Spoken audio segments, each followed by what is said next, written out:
Dieu vous donnera des idées créatives si vous allez à lui et dites « Dieu, je veux vraiment redresser ma vie. Je veux porter du fruit. J'aime travailler dur. Je veux faire tout ce que tu m'as appelé à faire. Mais je veux aussi en jouir et je ne veux pas perdre la tête en même temps. » Bienvenue à La Vie dans la Parole avec Joyce Meyer. La Vie dans la Parole est un ministère d'entraide basé sur un enseignement solide et pratique pour une application de la parole de Dieu. Votre réponse est dans la parole de Dieu. Et laissez-moi vous dire, le Seigneur est capable de vous guérir là où vous souffrez.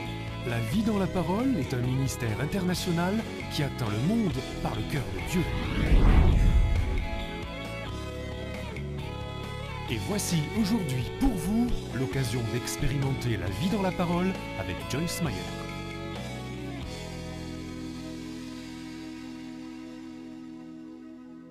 On a besoin d'une pause. On a besoin d'une interruption de l'action. J'aime ce que la Bible dit, « Éloigne-toi du travail ordinaire ». Cela veut dire, faites autre chose un jour par semaine. Éloignez-vous du travail. Ne travaillez pas ce jour-là. Quelle que soit votre conception du travail, ne travaillez pas ce jour-là. Mon mari peut sortir le jour qu'il appelle son jour de repos et il peut jouer au golf et penser que c'est du repos. Cela pourrait m'épuiser. Peut-être que j'irai me promener dans le centre commercial et acheter quelques trucs, mais aller faire les courses de Noël pendant 12 heures serait du travail. Quel que soit le travail pour vous, vous devez arrêter de travailler un jour par semaine et vous devez consacrer ce jour à Dieu, peu importe quel jour c'est. Vous pourriez lire un livre qui dit que ça doit être le samedi, un autre livre qui dit que ça doit être le dimanche. Vous pourriez lire un livre qui dit n'importe quoi, mais vous devez vous décider à ce propos. Moi, je ne sens pas que ça doit être un jour spécifique par semaine, mais je crois que ça doit être régulier et qu'un jour sur 7, nous devons nous reposer.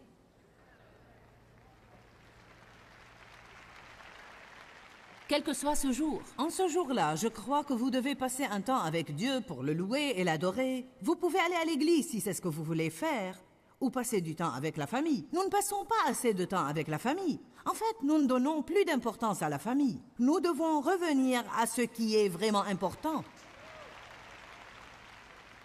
Toute notre famille s'est réunie récemment et nous avons eu une réunion de famille à propos de choses concernant Noël. Nous nous sommes amusés ensemble et nous avons mangé ensemble. Une de mes filles m'a dit « Eh bien, tu sais, c'est ça la vie. » Nous devons être très prudents de ne pas oublier les choses qui sont vraiment importantes en nous adonnant à un tas de choses qui volent tout de nous et nous empêchent de maintenir des relations. Parce que quand nous vieillirons, nous allons beaucoup regretter de ne pas les avoir maintenues et investi quelque chose en elles. Je ne veux pas devenir une vieille prédicatrice que tout le monde a oubliée. Je veux être une mère, une épouse, une grand-mère. Je veux avoir mon ministère, mais je veux aussi avoir une vie équilibrée. Je ne veux pas me laisser tellement entraîner par cette seule chose que si pour une raison ou pour une autre, je ne peux plus la faire, je n'aurai plus aucune vie.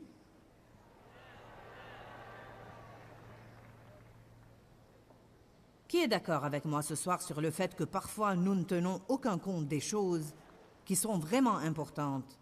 Vous savez, les gens n'investissent plus de temps dans les relations. Pas vraiment. Passons plus de temps à développer de bonnes relations. Vous ne pouvez pas être un bon ami et ne jamais investir du temps dans cette amitié. Nous portons tous notre affairement comme un badge. Je n'ai pas eu de tes nouvelles depuis 1 an. Oh oui, j'étais très occupée. J'ai appris que tu étais malade et que tu avais beaucoup de problèmes. J'avais l'intention de t'appeler, mais j'étais occupée. Je suis occupée. Occupée. Occupée, occupée, occupée. C'est comme si on en était fiers. Les prédicateurs sont pires que tous. Nous pensons que plus nous sommes occupés, cela veut dire que nous travaillons plus pour le royaume. Eh bien, pas forcément. Car il ne s'agit pas de combien nous travaillons, mais c'est la qualité de ce que nous faisons qui change quelque chose.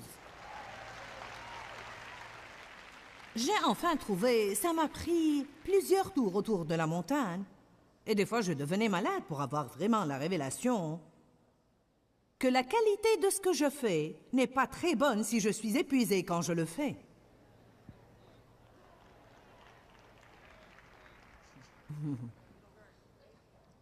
Je ne veux pas que les gens qui travaillent avec moi soient épuisés, usés, à cause des activités de leur semaine. Je veux qu'il soit plein d'entrain et prêt à servir les gens qui viennent demander de l'aide. Je ne veux pas que mes employés viennent au travail tellement fatigués que vous pouvez à peine leur parler. Je ne leur paye pas pour venir au travail épuisé et votre patron ne vous paye pas pour venir au travail épuisé. Par conséquent, une partie de votre travail, c'est de passer une bonne nuit afin que quand vous venez au travail, vous puissiez bien travailler.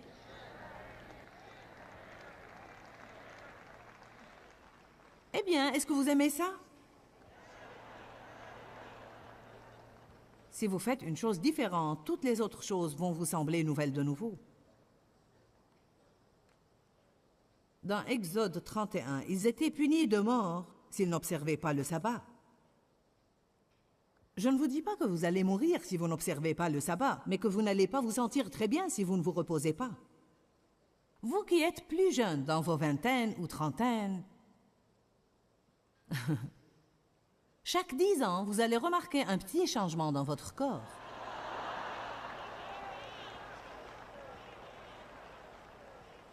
Quand vous avez 20 ans, vous pensez que vous pouvez aller et ne jamais vous arrêter. Combien d'entre vous remarquent que chaque fois qu'ils ajoutent 10 ans à leur vie, quelque chose se produit?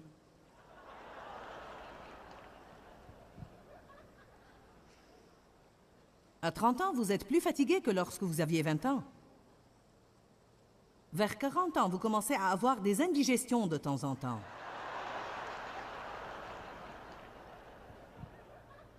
Puis vers 45 ans, les femmes commencent à avoir des bouffées de chaleur.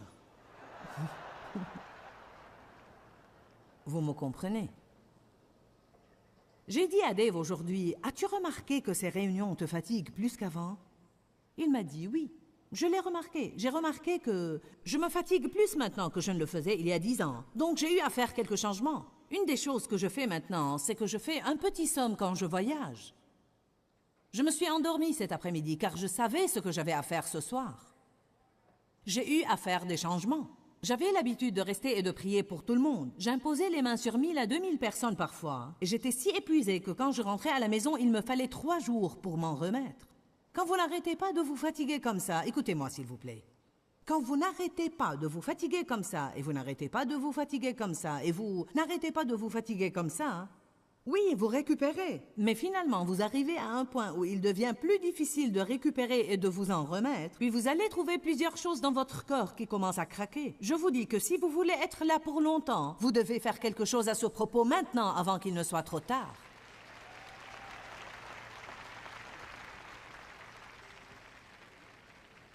Passer une bonne nuit vous prépare pour la journée. Et une bonne journée de congé, pour vous reposer, vous prépare pour la semaine. Ce n'est pas une loi, c'est un principe. Dans Marc 2, 27, la Bible dit « L'homme n'a pas été fait pour le sabbat a été fait pour l'homme. » Romains 14 dit « Tous les jours sont égaux. » Je loue le Seigneur chaque jour, j'aime Dieu chaque jour. Je ne pense pas que je dois l'ignorer toute la semaine et puis mettre un jour de côté où je deviens vraiment spirituel, puis les 6 jours qui suivent, je reviens à vivre tout à fait comme tout le monde. Donc, sous la nouvelle alliance, il y a quelques changements, mais vous ne pouvez pas ignorer le principe du repos. C'est une loi, tout juste, comme il y a des lois concernant le manger, les semailles et la moisson. Il y a toutes sortes de lois et nous ne pouvons pas briser les lois de Dieu et ne pas en payer le prix. Même si nous essayons de le faire au nom de Dieu. Épaphrodite a travaillé si dur dans le ministère qu'il a failli mourir. Il a travaillé si dur qu'il a failli mourir. Même si vous le faites au nom de Jésus, vous allez quand même payer. Dites non à quelques trucs. Exercez-vous, dites non.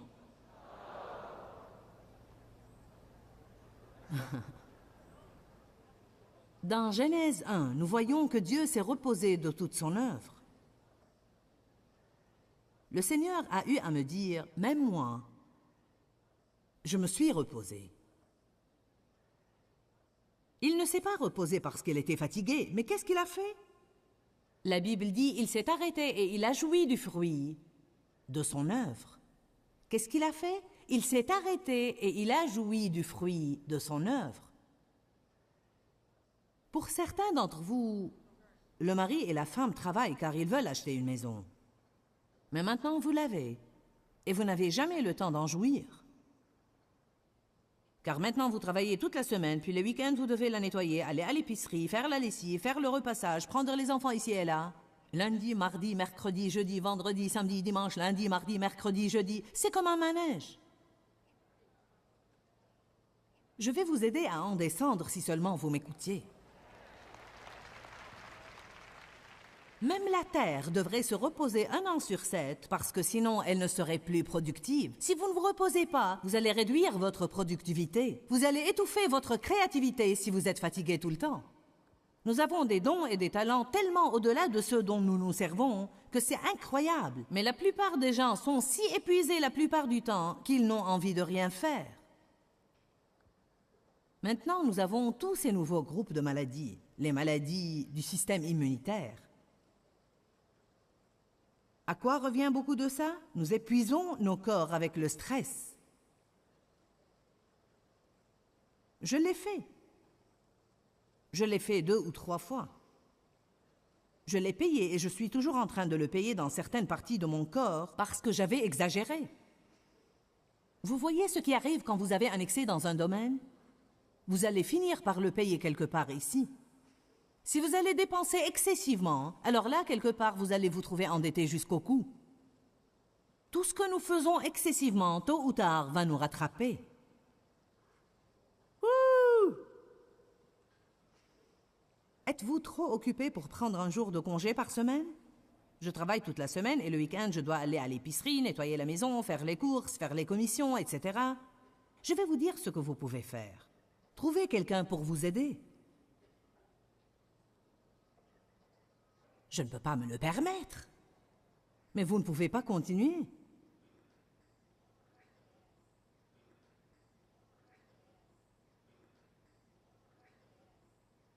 Si vous ne pouvez pas avoir une aide régulière, que quelqu'un vous nettoie la maison 1 fois par mois. Si vous le pouvez, amenez quelqu'un chaque 2 semaines ou amenez quelqu'un chaque semaine. Certains d'entre vous sont tout à fait comme, eh bien, toutes mes amies travaillent et elles n'ont pas de gouvernante. Vous devez savoir quels sont vos besoins et commencer à satisfaire vos besoins. N'essayez pas d'être comme tous les autres. De quoi avez-vous besoin? Ceci pourrait être un des messages les plus spirituels que vous ayez jamais entendus. Car ce que je veux vous montrer, c'est que lorsque vous êtes épuisé tout le temps, ça affecte votre vie spirituelle. Vous ne voulez pas prier, ni lire, ni étudier, ni marcher selon le fruit de l'esprit. Vous n'entendez plus de Dieu, vous n'êtes plus sensible aux besoins des autres. Vous êtes fatigué. Ensuite, nous agissons d'une manière déplaisante. Je ne devrais pas agir comme ça, mais je suis fatigué.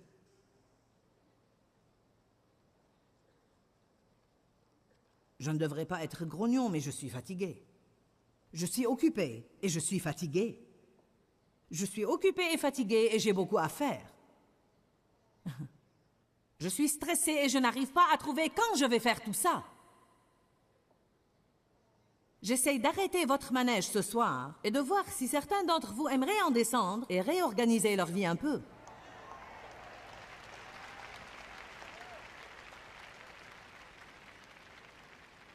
Parfois, je me lasse d'écouter les gens qui disent combien ils sont occupés et qui refusent de faire quelque chose à ce propos. Je me lasse même de m'écouter le dire. J'ai décidé que « occupé » est un mot de 6 lettres que je ne vais plus utiliser.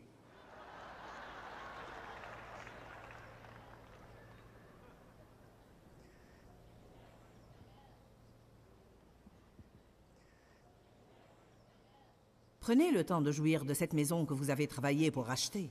Peut-être que vous envoyez votre fils au collège. C'est bien, mais si vous n'avez plus le temps de le voir...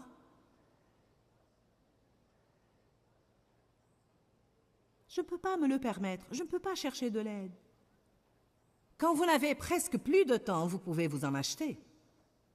Payez quelqu'un pour faire le repassage. Payez quelqu'un pour aller à votre épicerie. Achetez en ligne et payez quelqu'un pour la livraison. Faites quelque chose, trouvez quelque chose que vous pouvez faire pour vous acheter un peu d'équilibre mental.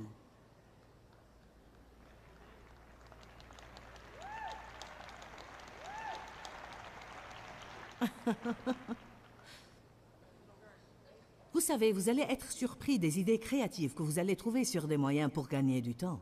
Vous pouvez penser à des choses auxquelles je n'aurais jamais pensé car nos vies sont tout à fait différentes. Mais je vous le dis tout de suite, s'il vous plaît, écoutez-moi.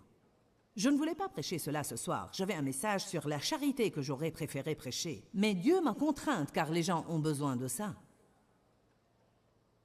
Je crois que c'est un message inévitable. Je me fais du souci pour les gens. Je me fais du souci sur la façon dont nous vivons. Et je crois vraiment qu'elle entrave l'action du Saint-Esprit dans notre vie. Je crois vraiment que ça nous empêche de porter du fruit pour le royaume de Dieu. Je ne crois pas que Dieu nous a mis ici pour travailler, travailler, avoir, avoir, acheter, acheter, encore, encore, travailler, travailler, occuper, occuper, stress, stress, encore, encore, avoir, avoir. Ce n'est pas pour ça que Dieu m'a mise ici. Il veut que je jouisse de la création. Quand était la dernière fois que quelqu'un a pris le temps de rien que regarder quelques fleurs? C'est surprenant. Quelqu'un du bureau m'a envoyé des fleurs ici et nous nous sommes tenus debout un moment pour regarder les différentes fleurs et j'ai dit « Dieu est merveilleux. Regardez ces choses-là. Chacune de ces fleurs est si différente de l'autre. Je veux dire « Waouh !» Je suis allée l'autre jour au monde de la mer. J'ai visité l'aquarium et j'ai dit « Regardez tous ces poissons. Ils sont tous de couleurs différentes. Jaune, bleu, vert. Certains ont des petites têtes crépues, certains sont grands et certains sont tout petits. » Nous avons tellement entendu « Prenez le temps de sentir les roses » que nous ne faisons même plus attention à ça. Mais nous devons prendre le temps de jouir de ce que Dieu nous a donné. Jouissez de votre conjoint, jouissez de vos enfants, jouissez de votre maison, jouissez de vous-même, jouissez de votre argent. Ne vous limitez pas à travailler et travailler et travailler et travailler pour avoir tout cet argent et l'économiser pour lorsque vous serez à la retraite, parce que vous allez probablement mourir avant l'âge de la retraite si vous continuez à ce rythme-là.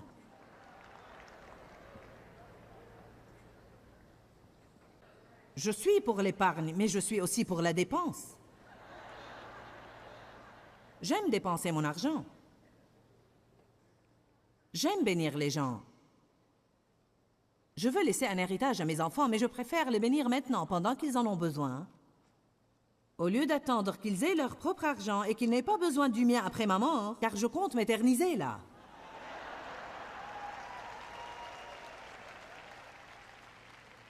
Un jour, vous allez recevoir un prospectus. Mommy Meyer, bientôt à L.A.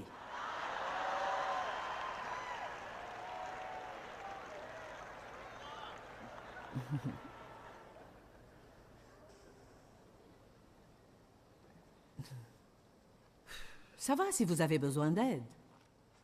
Beaucoup de gens ont mauvaise conscience s'ils ont besoin d'aide. D'une manière ou d'une autre, nous pensons que nous devrions être indestructibles. Quand vous avez de l'aide, traitez bien ceux qui vous aident. Ils resteront avec vous. Soyez-leur une bénédiction.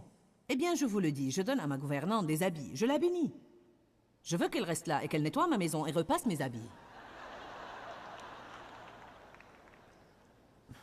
Je lui donne des chèques cadeaux de temps en temps. Je lui donne de la nourriture de mon frigo. Prends ça avec toi. Soyez bon avec les gens. Si vous êtes bon avec eux, ils vont vous aider. Une autre chose à laquelle j'ai pensé, une façon qui pourrait vous faire gagner du temps, c'est peut-être de prendre un parent retraité, comme une tante ou une mère ou un père ou même un ami retraité, qui aimerait vraiment faire quelque chose mais qui ne peut plus travailler. Payez-lui un petit supplément, juste pour vous cuisiner quelques plats que vous pouvez surgeler et mettre au congélateur, afin que lorsque vous rentrez tard à la maison, vous n'ayez pas à vous embêter à cuisiner. Il serait absolument impressionnant de voir quel genre d'idées créatives un public de cette envergure peut trouver sur les moyens de gagner du temps. Dieu vous donnera des idées créatives si vous allez à lui et dites « Dieu, je veux vraiment redresser ma vie, je veux porter du fruit, j'aime travailler dur, je veux faire tout ce que tu m'as appelé à faire, mais je veux aussi en jouir et je ne veux pas perdre la tête en même temps. Tu dois me montrer comment changer. Tu dois me montrer comment je peux gagner du temps. » Ensuite, quand vous gagnez du temps, n'allez pas utiliser ce temps pour ajouter à votre vie une autre chose insensée dont vous n'avez pas besoin. J'ai eu la journée la plus sensationnelle hier. Nous nous sommes levés. J'ai dit, Dave, restons là à l'hôtel toute la journée. Nous avons prié, et nous avons étudié, et nous avons fait la grasse matinée, et nous avons fait la sieste. Nous sommes descendus, et nous avons mangé, nous sommes remontés, et nous nous sommes assis, et nous avons regardé par la fenêtre, et nous avons prié. Vous avez tous besoin de ça de temps en temps. Vous avez besoin d'une journée complète où vous ne faites absolument rien sauf ce que vous voulez faire. Allez vous faire un massage. Ou même une manucure. Tout ce que vous avez envie de faire, faites-le.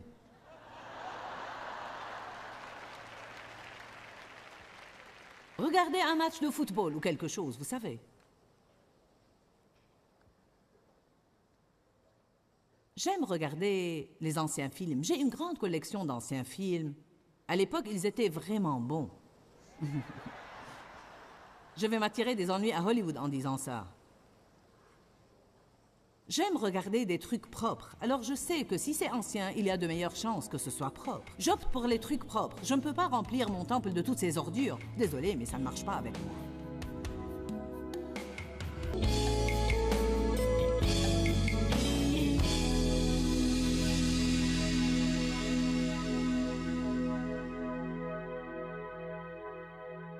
Nous avons intitulé notre enseignement « Fatigué, épuisé et surmené ». Et je suis sûre que quand vous avez vu ce titre, 1 million de vous ont dit « Amen, j'avais besoin de ça aujourd'hui ».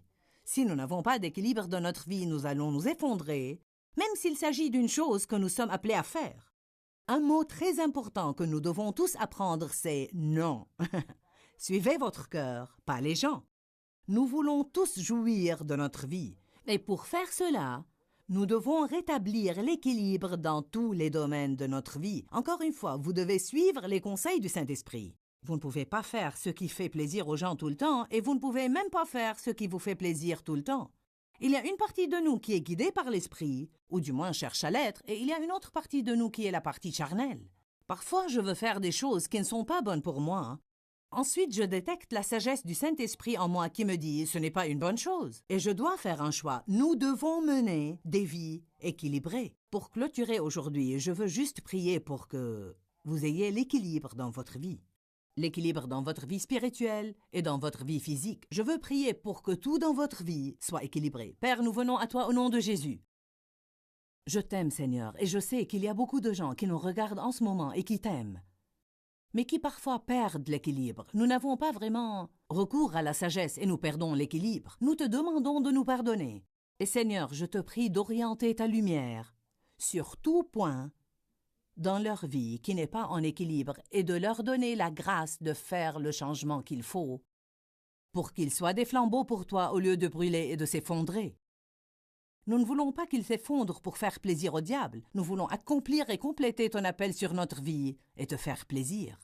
Dieu, aide-nous sur ce plan essentiel et aide-nous à atténuer le stress dans notre vie et même à le supprimer de notre vie. Tu veux que nous ayons la paix et la joie, pas le stress. Je le demande au nom de Jésus. Amen. Que Dieu vous bénisse. J'attends de vous revoir bientôt. Quand, Seigneur, quand? Dans ce livret, Joyce Meyer vous apprend à faire confiance au temps de Dieu. Pour obtenir ce livret gratuitement, écrivez-nous à Joyce Meyer, boîte postale 40095-6300, Larnaca, Chypre.